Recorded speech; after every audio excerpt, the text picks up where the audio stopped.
Today we are going to start with the named reaction of organics. ठीक है, तो Organics में सबसे पहले हमारा चैप्टर आता है halo alkanes and हेलोजेन्स।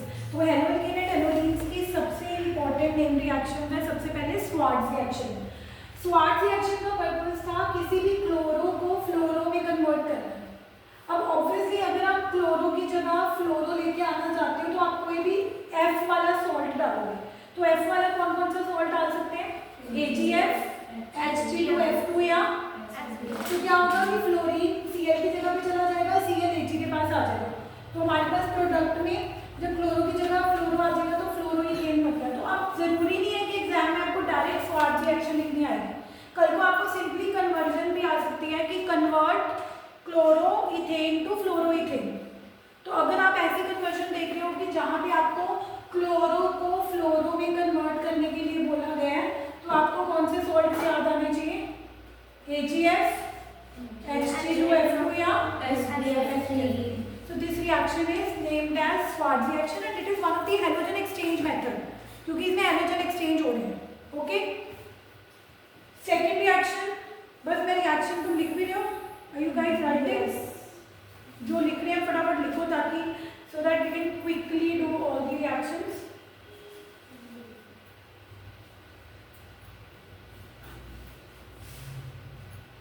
Yes, ma'am.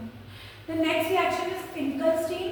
अब नाम फिंकलस्टीन का F से शुरू हो रहा है, बट ध्यान देने वाली बात है कि इसमें F नहीं एक्सचेंज होगा, इसमें I एक्सचेंज होगा। स्वार्ट्ज में F एक्सचेंज होता था, फिंकलस्टीन जो कि F से शुरू होती है इसमें F एक्सचेंज ना होकर I एक्सचेंज होता है। और I एक्सचेंज करने के लिए मैं कितनी बार ये बता चुकी हूँ कि guys you have to put NaI। और बच्चे जब कल को मैंने कई बार पेपर में या टेस्ट में क्वेश्चन डाला होता है और बच्चे HI डाल देते हैं, जबकि मैंने HI तो कभी नहीं पढ़ाया। HI तो रिड्यूसिंग एजेंट है, वो तो इसको रिड्यूस कर देगा इथेन में।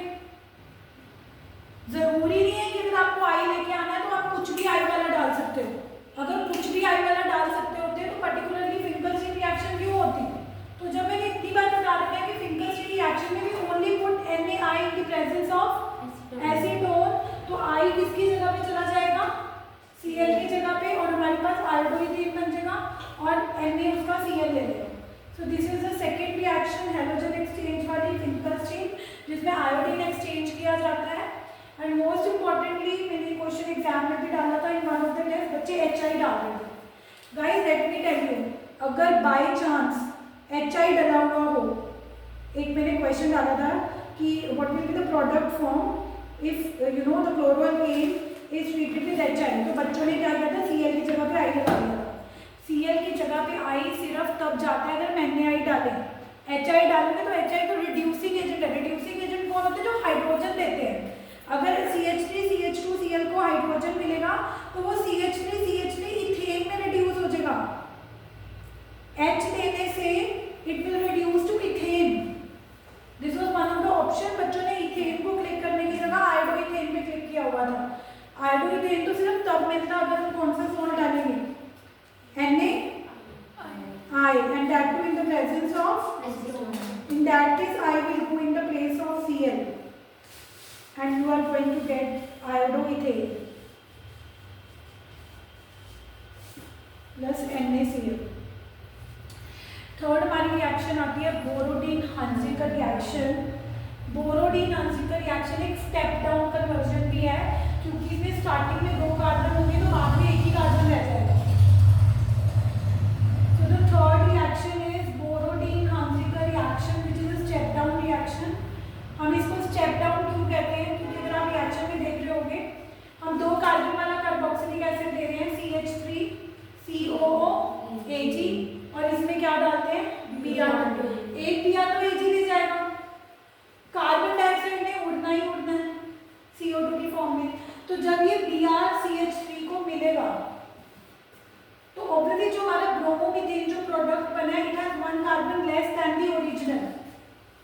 ओरिजिनली हमारे पास कितने कार्बन थे? 2, और बाद में हमारे पास कितने कार्बन रह गए? 1। तो कल को अगर आपको कोई भी ऐसे कन्वर्जन आए, convert ethanoic acid to bromomethane, मतलब आपको लगे कि इत से मिथ जाना है, तो you must be reminded of this reaction. पहले आप इथेनोइक एसिड CH3COH को CH3COAg में कन्वर्ट करोगे, फिर उसमें क्या Br2, तो ऑटोमेटिकली 1 kg Br लेके चला जाएगा, CO2 उड़ जाएगी, तो एक ही Br CH3 के साथ अटैच होगा, तो विल गेट ब्रोमोमीथेन। ठीक है, बोरोडीन-हंजिकर रिएक्शन। फोर्थ रिएक्शन है हॉफमैन अमोनोलिसिस रिएक्शन, जो कि आपके अमाइंस वाले चैप्टर में आती है वैसे तो, क्योंकि इसमें 1 degree amine, 2 degree amine, 3 degree amine and finally quaternary ammonium salt बनते हैं। बट क्योंकि इस रिएक्शन में पार्टिसिपेट क्लोरोमीथेन कर रहा है, तो हम अल्कोहल वाले चैप्टर में भी ये कर रहे हैं। तो सबसे पहले हमने क्या किया, क्लोरोमीथेन लिया, उसमें अमोनिया डाला, अमोनिया का एक H और Cl HCl की फॉर्म में चले गए, NH2 ने Cl को रिप्लेस कर दिया, NH2 ने, तो क्या बन गया, मिथेना अमाइन। फिर ये रिएक्शन स्टॉप नहीं हुई, क्योंकि जो मिथेना अमाइन है इसने दोबारा से CH3Cl के साथ रिएक्ट किया, एक H और Cl चले गए, पीछे से NH2CH3 के साथ लग गए, NH2CH3 के साथ लगने का मतलब है 2 अल्काइल, तो क्या बन गया 2 डिग्री। 2 डिग्री अमाइन ने फर्दर रिएक्ट किया, ये जो 2 डिग्री अमाइन है, क्योंकि इस 2 डिग्री अमाइन के पास भी M के पास H था, H और Cl HCl बना के चले गए, ये वाला CH3 इधर आ गया, तो 3 CH3 लग गए, 3 डिग्री अमाइन। 3 डिग्री अमाइन के पास H नहीं था, बट उसने अपने लोन पर डोनेट कर दिया CH3 को, तो 1 ने 2 ने 3 ने कितने CH3 लग गए, 4, तो बॉन्ड बन गया quaternary ammonium salt. So this is Hofmann ammonolysis reaction, which is one of the important reactions of amines. तो ये अमाइंस वाले चैप्टर में आएंगी, बट क्योंकि इसमें अटैक CH3Cl के ऊपर हो रहा है, which is one of the chloroalkane, तो इसीलिए हम इसमें चारों रिएक्शन करके दिखा रहे हैं। Chloroalkane, first it is forming 1 degree amine, then 2 degree, then 3 degree and finally quaternary. इसके ऑलरेडी पढ़ लिया ना, क्वाटरनरी लास्ट।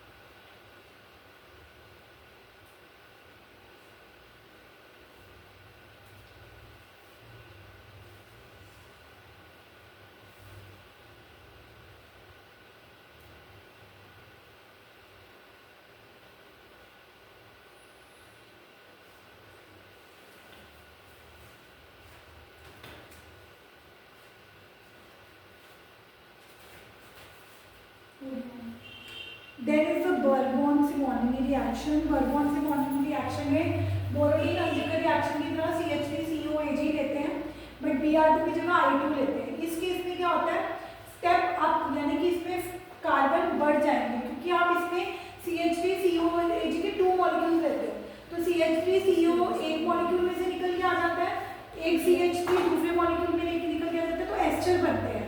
CH3 का मिथाइल, 2 कार्बन इथेनोएट। तो ये थोड़ी अजीब सी reaction, it's not in the NCERT, ये एनसीईआरटी में नहीं है, बट बुकत में हमेशा कराई जाती है, तो मैंने करवा दी थी, बट अदरवाइज इसके ऊपर तो ध्यान वाली नहीं आएगी, फॉर श्योर नहीं आएगी, छोड़नी है छोड़। मैम ने भी शुरू में करवाई है, उनकी वजह से ही करवा रही हूँ। हाँ नहीं है, मैंने कराई, तुम्हें कराई है तभी तो करा रही हूँ मैंने, तो मैंने तो कभी भी नहीं करवाई। It is not in the NCERT, तुमने छोड़नी है छोड़ दो, गारंटी नहीं आएगी। चले आगे यस। उसके बाद आती है सैंडमियर, गैटरमैन, बाल्शिनेन। जब हमें हेलोडीन्स बनाने होते हैं, हेलोडीन्स यानी कि क्लोरोबेंजीन, ब्रोमोबेंजीन, तो हम क्या करते हैं, डाइजोनियम सॉल्ट्स लेते हैं। नाउ डाइजोनियम सॉल्ट सब आपको पहचान होगी कि बेंजीन के ऊपर N2 पॉजिटिव Cl नेगेटिव। जब हम इन डाइजोनियम सॉल्ट्स को कॉपर के सॉल्ट्स के साथ रिएक्ट करते हैं, अब आपकी चॉइस है आपकी, आप कॉपर का क्लोराइड वाला सॉल्ट लोगे HCl की प्रेजेंस में तो क्लोरोबेंजीन बन जाएगा, कॉपर का ब्रोमाइड वाला सॉल्ट लोगे in the presence of HBr तो ब्रोमोबेंजीन बन जाएगा। तो बेसिकली सैंडविच रिएक्शन का पर्पस था क्लोरोबेंजीन या ब्रोमोबेंजीन बनाना, बट इसमें जो सैंडविच नाम का साइंटिस्ट था उसने कॉपर का सॉल्ट यूज किया था, कॉपर का सॉल्ट यूज किया था, बट ओनली क्लोरो या bromo, not suitable for iodo, not suitable for fluoro, only suitable for chloro और bromo. That depends upon you कि अगर आपने क्लोरो बनाना है तो आप कॉपर का क्लोराइड वाला सॉल्ट लोगे /HCl, अगर ब्रोमो वाला बनाना है तो कॉपर का ब्रोमाइड वाला सॉल्ट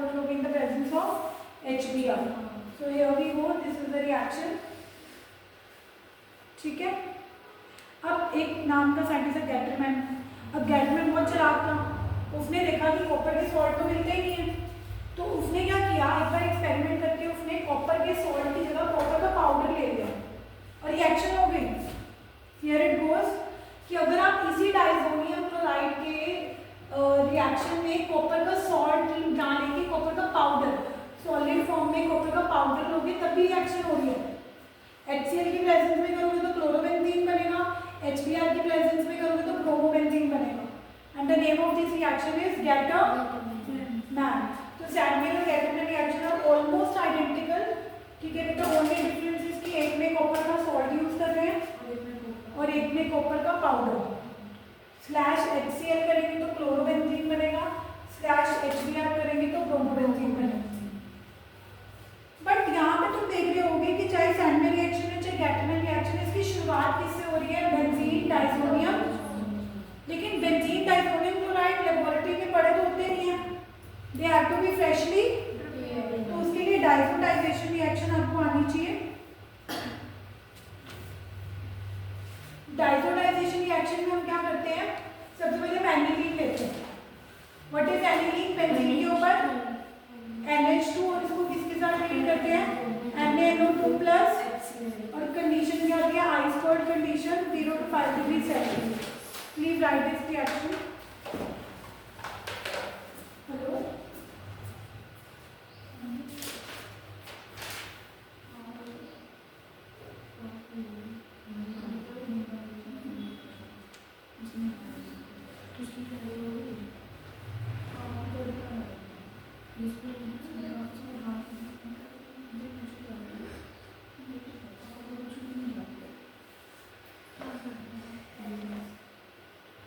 कुछ भी नहीं करना।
लिखिए डाइसोडाइजेशन रिएक्शन, साथ में by product water, then comes the Balz Schiemann. अब चाहे गैटरमैन थी चाहे सैडमेन थी, वो सूटेबल तो क्लोरो या ब्रोमो के लिए थी। व्हाट इफ अगर हमें फ्लोरो बनाना हो, फ्लोरो बनाना होगा तो हमने क्या डालना है, fluoroboric acid. What is fluoroboric acid, HBF। तो सबसे पहले Cl की जगह पे BF4 जाएगा, हीट करोगे N2 गैस उड़ जाएगी, BF3 गैस उड़ जाएगी, एक F लग जाएगा। तो जब हमें फ्लोरोबेंजीन बनानी है तो आपको डाइसोनियम सॉल्ट के लिए बालशीमेन रिएक्शन, अब देखो कल को पेपर में कन्वर्जन आ सकती है प्रियंका कि आपको एनिलीन को फ्लोरोबेंजीन में कन्वर्ट करना है, तो क्या करोगे, पहले डाइसोडाइजेशन करेंगे क्योंकि एनिलीन से करना है, तो पहले एनिलीन से क्या बनाओगे, डाइसोनियम सॉल्ट, फिर डाइसोनियम सॉल्ट में क्या डालोगे, HBF। तो कल को अगर कन्वर्जन एनिलीन से आएगी तो दैट मीन्स आपने बालशीमेन में कितनी पहले क्या लिखनी है, डाइसोडाइड, क्योंकि वहां से डाइसोनियम क्लोराइड बनेंगे और फिर डाइसोनियम क्लोराइड में आप HBF4 डाल के फ्लोरोबेंजीन बनाओगे।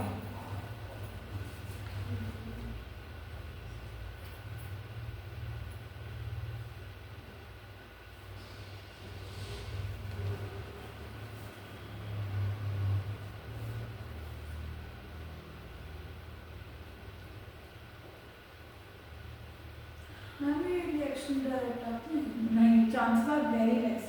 Late me tell you, haloalkane and haloarene की तो स्पेशली रिएक्शन डायरेक्ट नहीं आएंगी, बट रिएक्शंस करनी क्यों जरूरी है, क्योंकि चाहे कंप्लीट द रिएक्शन के फॉर्म में आए चाहे आपको कन्वर्जन के फॉर्म में आए, तो अगर रिएक्शंस आती होंगी तो at least you will be able to attempt those question, but direct कम आएंगे, सीधा सीधा नेम रिएक्शन दिया है कि मैं आपको धोखे में नहीं रखूँगी, I tell you the truth.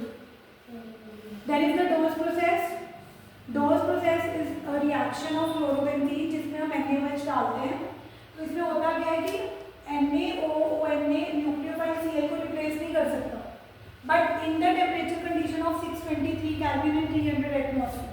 सबसे इम्पोर्टेंट ये कंडीशन है, तो अगर आप ये कंडीशंस नहीं लिखोगे तो रिएक्शन नहीं होगी। तो डोज प्रोसेस का जो मेन हीरो है that is 623 kelvin and 300 atmosphere, because इन्हीं कंडीशन के अंदर ONA न्यूक्लियोफाइल Cl को रिप्लेस करेगा, फिर Na की जगह पे H लाने के लिए एसिडिफिकेशन करनी पड़ेगी, तो वी विल पुट HCl, तो जैसे ही H आएगा फिनोल बन जाएगा। तो बेसिकली आपको कल कोई पेपर में कन्वर्जन आ सकती है कि कन्वर्ट क्लोरोबेंजीन टू फिनोल। तो अगर आपको क्लोरोबेंजीन को फिनोल में कन्वर्ट करना है, सो दिस इज द थिंग, पहले NaOH पुट करो, फिर HCl।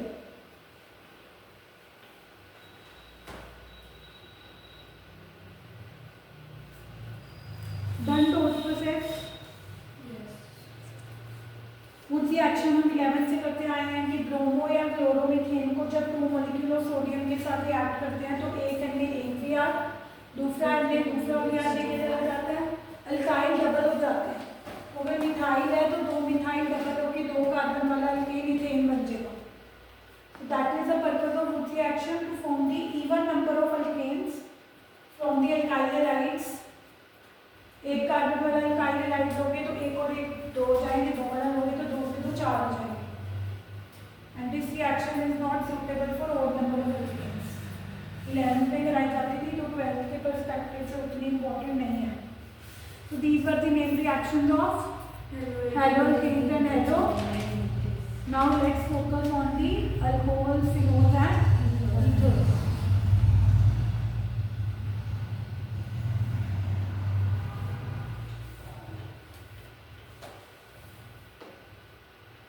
सबसे पहले कौन सी आ रही है?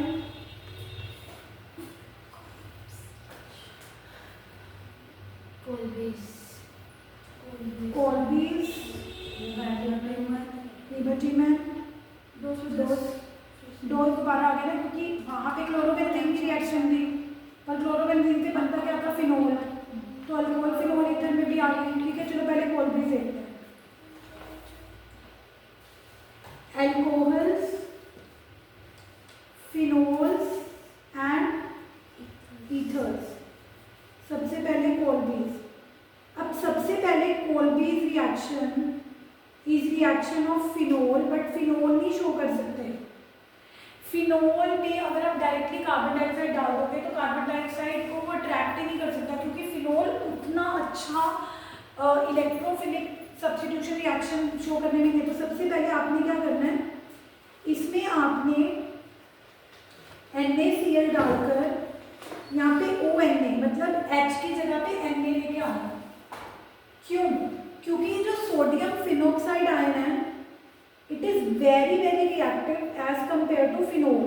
तो असल में कहने को ये रिएक्शन, कार्बन डाइऑक्साइड इतना वीक इलेक्ट्रोफाइल है कि इसको अट्रैक्ट करने के लिए आपको फिनोल के H को Na से रिप्लेस करना पड़ेगा। अगर आपने कोलबीज रिएक्शन डायरेक्टली आपने CO2 फिनोल में डाल दिया तो रॉन्ग हो जाएगा। तो कई बार ऐसे, अब ये क्वेश्चन ऐसे आ सकता है कि एक compound A on reacting with NaCl या Na forms B which on reacting with CO2। अब ये तुम्हें ध्यान देना पड़ेगा ना कि अगर कंपाउंड A Na के सॉल्ट के साथ रिएक्ट करे तो पहले H की जगह पे क्या आ रहा है? O तो था, H की जगह पे क्या आ रहा है? Na। फिर क्या होगा? CO2 कहाँ पे जाएगा? ऑर्थो पे in the form of COOH। But ये हमारा फाइनल प्रोडक्ट नहीं है, क्योंकि हमारे फाइनल प्रोडक्ट में Na की जगह पे क्या होना चाहिए? तो एसिडिफिकेशन करेंगे तो क्या होगा? Na की जगह पे H आ जाएगा। तो ये क्या होता है? Salicylic acid. तो ये क्वेश्चन कोलबीज रिएक्शन मैंने इस फॉर्म में देखा था कि कंपाउंड A है जिसको तुमने सोडियम के साथ रिएक्ट करा तो B बना, तो बी क्या बना, ONA। फिर उसमें CO2 डाला तो C बना। अब C को ही बच्चे सैलिसिलिक एसिड दिखाते हैं, नो, C में अभी Na लगा हुआ है, फिर उसकी एसिडिफिकेशन करेंगे तब जाके Na की जगह पे क्या आएगा, H, और इसको क्या बोला जाएगा, सैलिसिलिक एसिड। तो A क्या निकला, फिनोल। A से, फिनोल से क्या बना, सोडियम फिनोक्साइड, सोडियम फिनोक्साइड से C बना, C की एसिडिफिकेशन करें तो salicylic acid. Very very important reaction for converting phenol to salicylic acid.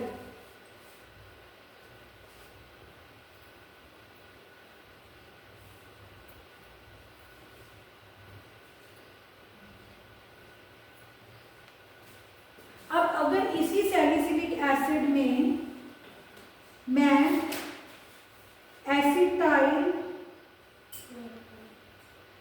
Acid anhydride डाल दूं, तो ये जो हमारे पास एसिटाइल ग्रुप है ये H को रिप्लेस कर देगा, एस्पिरिन, वेरी गुड। H की जगह पे C डबल बॉन्ड हो, CH3 एसिटाइल ग्रुप लाओगे तो ये बन जाएगा acetoxy benzoic acid, which is nothing but aspirin, the medicine which is used to treat headaches and the other fever type problems. It's basically antipyretic drug, okay? तो ये aspirin बनाने के लिए यूज होता है। तो कल को अगर आपको फिनोल को एस्पिरिन में कन्वर्ट करना है तो दैट मीन्स पहले आपको कौन सी रिएक्शन लिखनी है, फिर सैलिसिलिक एसिड में आप जब एसिड एनहाइड्राइड डालोगे तो उसका जो एसिटाइल वाला ग्रुप है H को रिप्लेस कर देगा, यहाँ पे एसिटॉक्सी आ जाएगा। And acetoxy benzoic acid is nothing but aspirin. Aspirin is like the alternative salt, but that is like aspirin.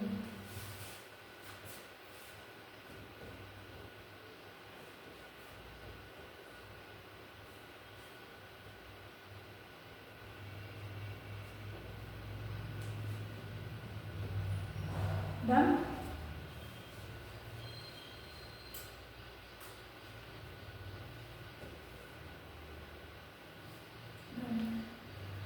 The second one is rimertimin.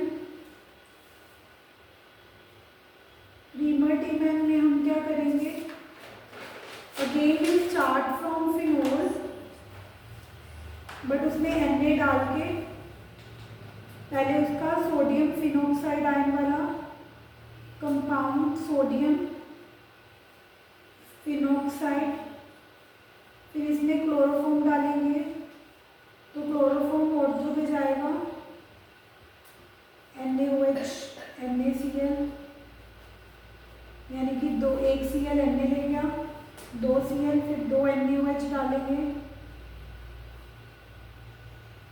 तो 2 OH Cl को रिप्लेस करेंगे,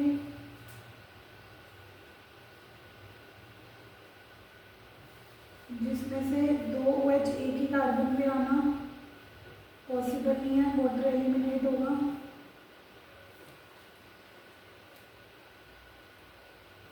तो ये बन जाएगा सैलिसिलडी।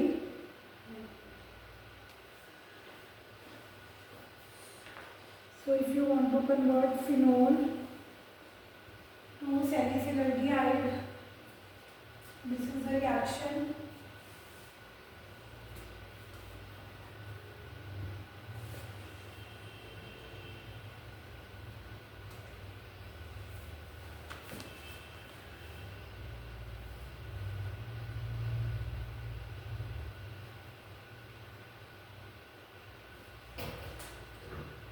डोज आप कर ही चुके हो ऑलरेडी, डन।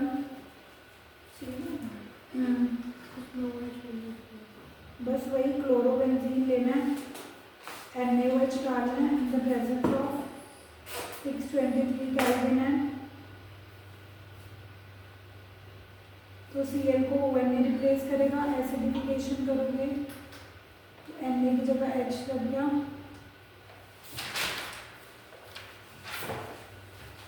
तो this is nothing but phenol.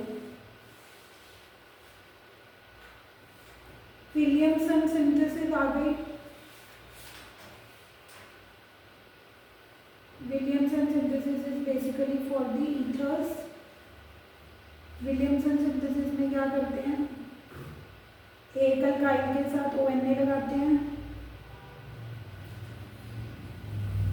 दूसरे अल्काइल के साथ यानी कि एक सोडियम इथोक्साइड ले लिया और एक क्लोरोमीथेन, NaCl निकल जाएगा, पीछे से CH3O CH3,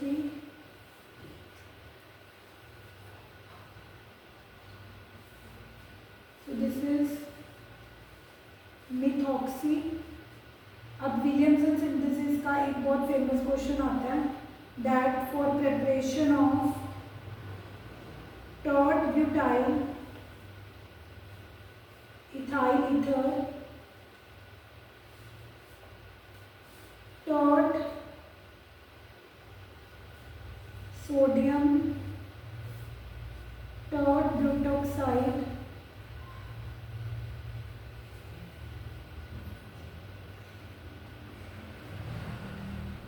tort butyl chloride and sodium ethoxide are not preferred. Why? तो इसका आंसर ये है कि अगर आपको टॉर्ट ब्यूटाइल यानी कि 3 डिग्री वाला ईथर बनाना है, तो अगर आपने उसके साथ Cl ले लिया और इथाइल 1 डिग्री वाले के साथ ONA ले लिया, तो नो रिएक्शन नहीं, ईथर नहीं बनेगा। क्यों ईथर नहीं बनेगा? क्योंकि जैसे Na पॉजिटिव Cl नेगेटिव लेके जाएगा, एक 3 डिग्री कार्बोकेटायन बनेगा, वो इतना स्टेबल है कि वो एलिमिनेशन करके साथ वाले कार्बन की H की अल्कीन बना लेगा।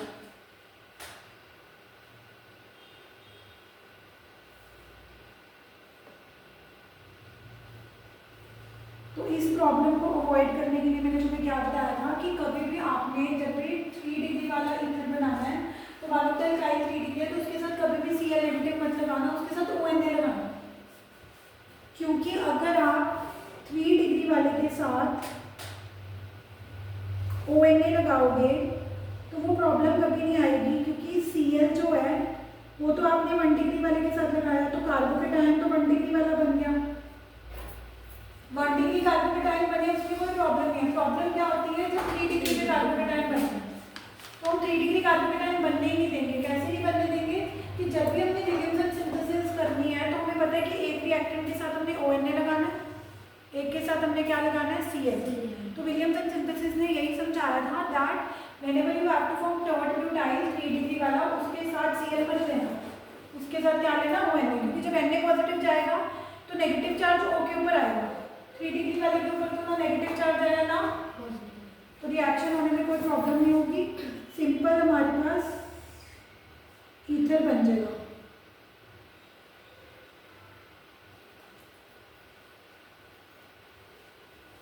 ऐसे ही अगर मेरे को दूसरा पार्ट जो विलियमसन सिंथेसिस का है कि अगर मुझे एरोमेटिक ईथर्स बनाना है, एरोमेटिक ईथर कौन सा होता है? Anisole, which is methyl phenyl ether. तो इसकी प्रेपरेशन के लिए भी आपने बेंजीन के साथ ONA लेना है और CH3 के साथ Cl लेना है, क्योंकि अगर आपने Cl बेंजीन के साथ ले लिया तो बेंजीन और Cl का बॉन्ड तो डिफिकल्ट टू ब्रेक है, तो रिएक्शन ही नहीं होगी।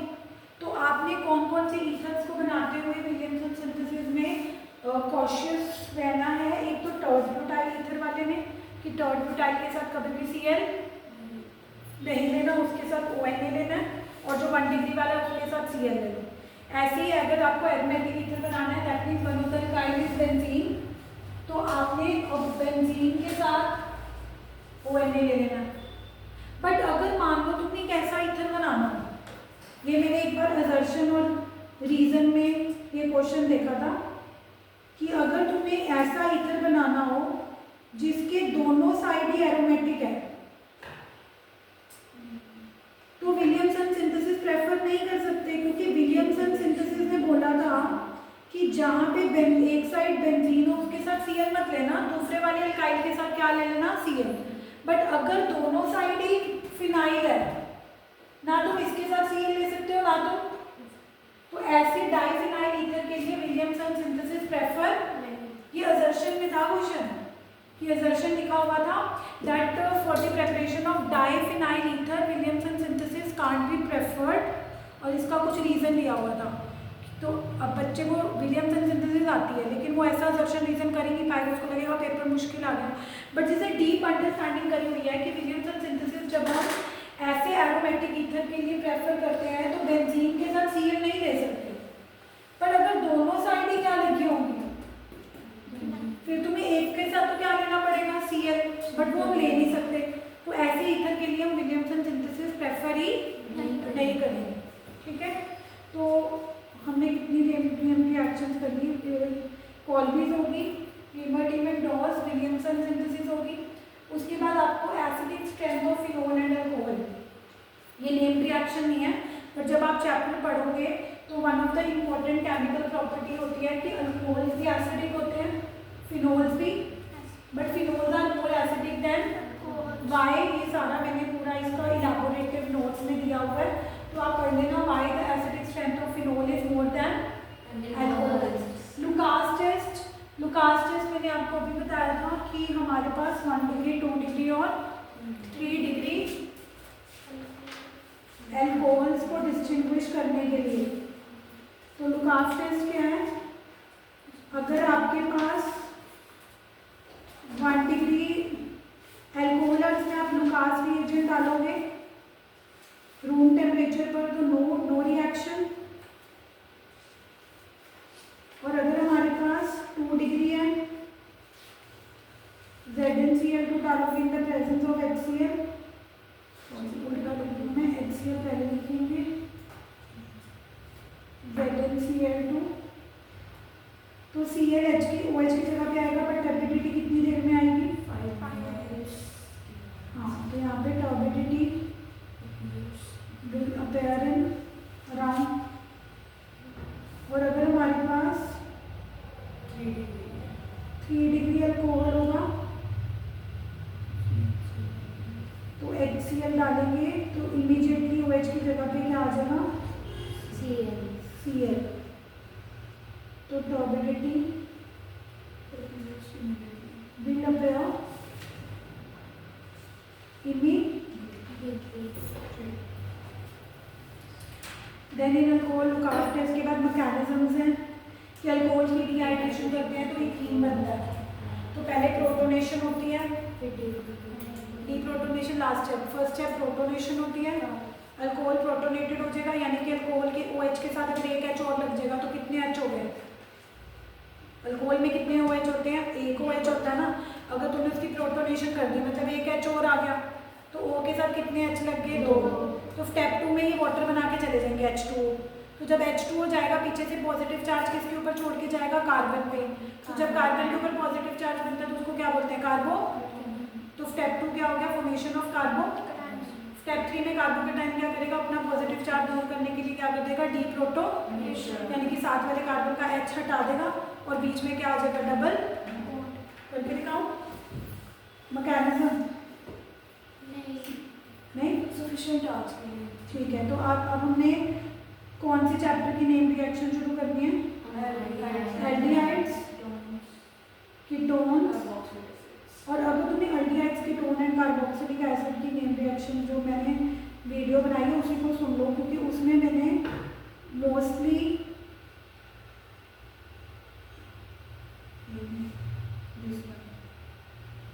इसमें मैंने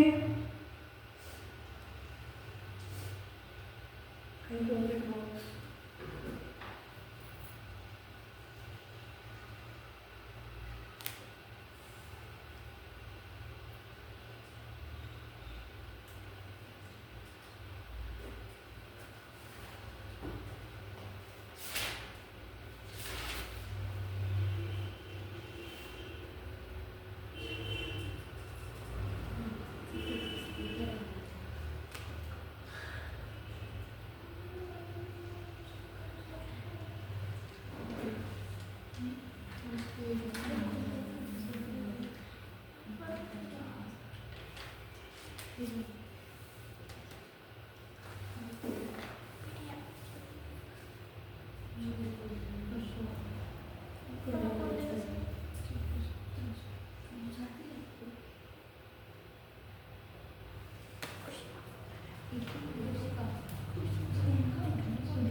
जो मैंने फर्स्ट वीडियो डाली है उसमें मैंने डीएनपी टेस्ट क्या है वो बताया, टोलन टेस्ट क्या है वो बताया, फैलन टेस्ट क्या है वो बताया, आइडोफोम टेस्ट क्या है वो बताया, और इतना डिटेल में बताया कि इसको देखने के बाद जो मेरी नेक्स्ट वीडियो है उसमें मैंने क्वेश्चन करवाया identify A B C D. तो उसमें बताया हुआ कि A B C DNP test देते हैं।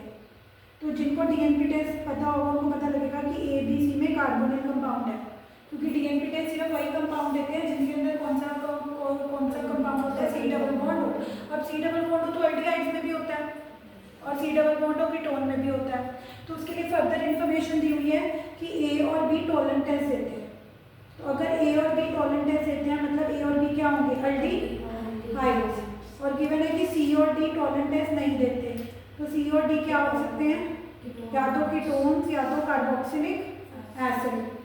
तो फिर मैंने ए और बी के स्ट्रक्चर में एल्डिहाइड बना दिया कि ए में भी एल्डिहाइड है, बी में भी एल्डिहाइड है। फिर फर्दर इन्फॉर्मेशन दी हुई थी कि बी और सी आइडोफॉर्म टेस्ट देते हैं। तो जो आइडोफॉर्म टेस्ट देते होते हैं उनके एक साइड पे आपको क्या लगाना होता है, मिथाइल। तो बी के एक साइड पे आपने मिथाइल लगा दिया क्योंकि इट इज गिवन कि बी आइडोफॉर्म। तो इसका स्ट्रक्चर प्रेडिक्ट हो गया, दो कार्बन वाला एल्डिहाइड। क्या होता है दो कार्बन वाला एल्डिहाइड, एसिटाल्डिहाइड। और इसका आईयूपीएसी नेम क्या होगा, इथानल। तो ये दोनों वीडियोस कल देख के आना, ठीक है। कल 11 class is coming in morning 8 to 9. Will you be able to come at 9 to 10 if you want? शाम को उनकी शाम को कर दो। शाम को ना उन्होंने कहीं जाना है तो उन्होंने 8 to 9 कर ली यार। आ सकते हो 9 to 10 पढ़ना होगा, शाम को आना होगा।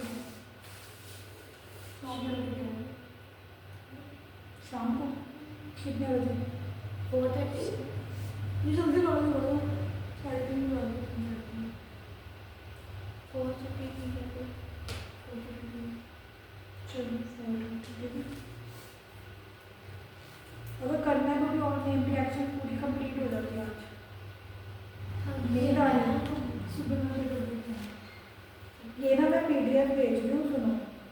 इसमें ये सारे टॉपिक्स लिखे हुए हैं, तो अपनी तरफ से प्रिपेयर मतलब जितनी कर सकते हो कर लेना। ठीक है। ये सारी इसमें सिर्फ नेम रिएक्शन है, इंपॉर्टेंट क्वेश्चन भी हैं। जैसे डीएनपी टेस्ट इंपॉर्टेंट है, एसिडिक ऑर्डर फाइंड करना कार्बोक्सिलिक एसिड का, कि इलेक्ट्रॉन विड्रॉइंग ग्रुप का क्या इफेक्ट होता है, acidic strength of phenol and ether mechanism दिया हुआ है, और बायोमोलिक्यूल के इंपॉर्टेंट क्वेश्चंस, वो रिएक्शन लिखो जिनसे ओपन स्ट्रक्चर प्रूव होता है, स्ट्रक्चर 1 डिग्री 2 ट्राइसेक्राइड, सारे ये मतलब आपकी पार्ट 2 का पूरा वो है। ये पिछले साल मैंने बच्चों को दिया तो वही है। So this is must to do topics.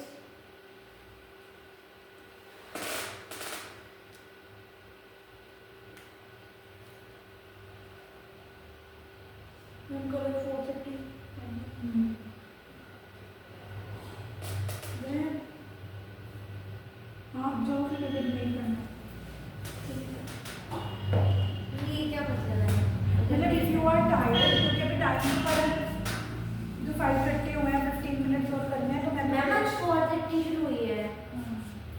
फिर करने की बात है, बात ये है ना कि तुम्हारे अंदर जितना पोटेंशियल है, तो पेपर है आज से यूज करना, कल से बैठे पड़ेगा ये। अब दिमाग में नहीं जा रहा हूँ पढ़ के करके फिजिक्स में दिमाग खा रहा है।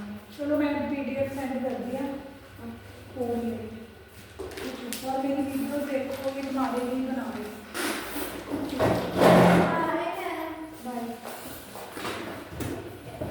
तुम आप भी वो बना देना, क्या कर रही है यूट्यूब पे लीक पेपर सीरीज। हाँ मैं बना दूँगी, पढ़ के। बाय।